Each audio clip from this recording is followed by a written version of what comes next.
Welcome to this week's Crypto Roundup. In today's recap, we break down how crypto reacted to Trump's long-awaited tariffs and what it all means for the future of the U.S. economy, dollar, and Bitcoin. Additionally, we break down the latest in the SEC loosening its grip on crypto as incoming chair Paul Atkins makes his way through the confirmation process. We examine the Trump family's latest crypto venture and provide details on the latest companies tapping capital markets to add to their Bitcoin stashes. Plus, Congress reaches a flashpoint over a key provision in a piece of forthcoming crypto legislation. Thanks for tuning in to the weekly news recap. Let's begin. Crypto sours on Trump's tariffs. U.S. President Trump's long-awaited Liberation Day tariffs, which included a 10% across-the-board tariff and widespread reciprocal tariffs targeted at specific countries, immediately reverberated across global markets. Crypto was particularly hard hit because it was one of the few ways for traders to express market sentiments right after the announcement, which came following market close on Thursday. As of Thursday evening, Bitcoin is down 5.69 as it tries to stay above $80,000. Ether is down 6.91%, and Solana has fallen by 13%. Large-scale indices such as the Nasdaq 100 and S&P 500 are down 5.91% and 4.84% respectively. Traders are anticipating a prolonged period of economic stagnation.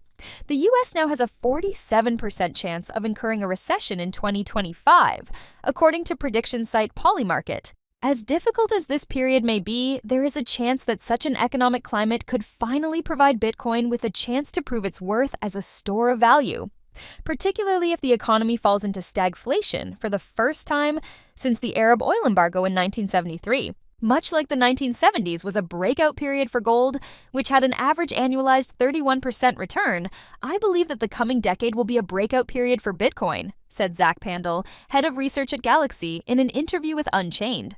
It's the right macro asset at the right time, and we have significant improvements in market structure creating more investor access to the product. Will Bitcoin finally threaten the dollar? Bitcoin could unseat the dollar, at least if BlackRock CEO Larry Fink is to be believed.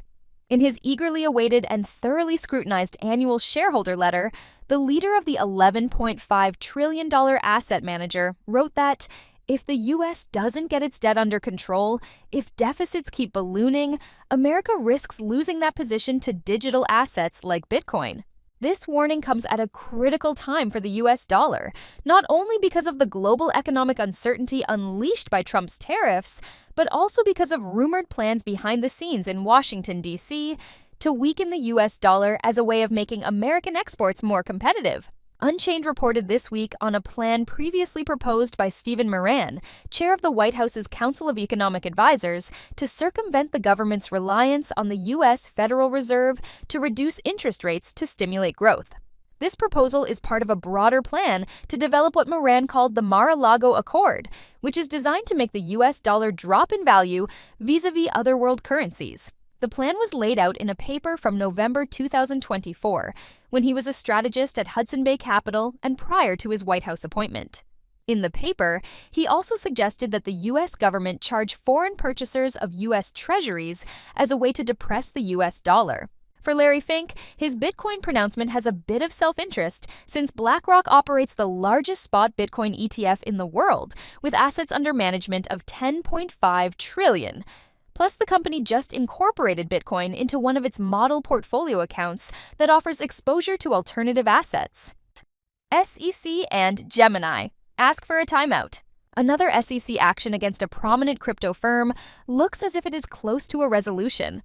On Tuesday, crypto exchange Gemini and the SEC filed a joint request for a 60-day stay of all deadlines in this case to allow the parties to explore a potential resolution.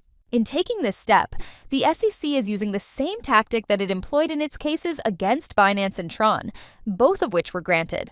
The SEC initially sued Gemini, along with the digital currency group-owned trading firm Genesis Global Capital, in January 2023, over what it called the unregistered offer and sale of securities to retail investors through the Gemini Earn crypto asset lending program. The complaint demonstrated that in December 2020, the two firms entered into an agreement where Gemini would loan customer funds to Genesis in exchange for interest that would be paid back to investors. However, the assets, which totaled $900 million from 340,000 customers, ended up getting locked at Genesis in 2022 as the company didn't have enough liquid assets to meet redemption requests as part of the unraveling and fallout of bankrupt crypto exchange FTX. The company eventually enabled customer withdrawals in 2024 as part of its bankruptcy proceedings. The stay action comes just 2 months after the SEC closed a separate investigation into Gemini, ostensibly to evaluate whether it was selling unregistered securities without recommending an enforcement action. In other SEC news, the regulator officially dropped its cases against crypto exchange Kraken, Ethereum development studio Consensus, and trading firm Cumberland DRW. All three firms had noted in recent weeks that these dismissals were forthcoming, making the actual news a formality. Additionally, the nomination of crypto-friendly businessman Paul Atkins to become SEC chair advanced out of committee on Thursday to a full Senate vote. Gamers not impressed by GameStop's debt package. A trendy strategy in the corporate world is to follow Michael Saylor's strategy, formerly known as MicroStrategy, and put Bitcoin on the corporate balance sheet, but not everybody is impressed with that approach.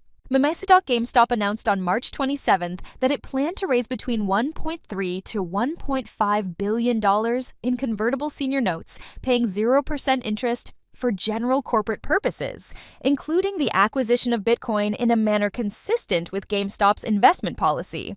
According to an SEC filing, the company successfully completed the sale on April 1st, netting $1.48 billion for the already cash-rich company. However, GME investors were less than enthused. Since the announcement, the stock is down 13.27%. But that is not the only big player in the corporate finance world buying Bitcoin. Bitcoin miner Mara, which already has 47,600 Bitcoin, $3.9 billion on its balance sheet, announced a plan to sell $2 billion in stock to fund additional Bitcoin purchases. Trump family gets into the Bitcoin mining game. The Trump family crypto empire is expanding. The U.S. president's sons Eric and Donald Trump Jr. have partnered with Bitcoin miner Hut to launch a new Bitcoin mining joint venture called American Bitcoin. American Bitcoin aims to become the world's largest, most efficient pure-play Bitcoin miner while building a robust strategic Bitcoin reserve, according to a Hut press release. For the Trump family, this entry in the mining market comes at a time of challenging economics. Hash rate, a metric of the total computing power on the network, continues to set all-time highs as it approaches 900 million terahashes per second, and the price of Bitcoin sits in the low $80,000, down over 20% from its all-time high in January. This means that the mining environment is increasingly competitive while the payoff remains stagnant. Tariffs are also expected to impact U.S. Bitcoin miners who have their supply chain rooted in Asia. Countries such as China, Thailand, and Malaysia are being hit with significant tariffs.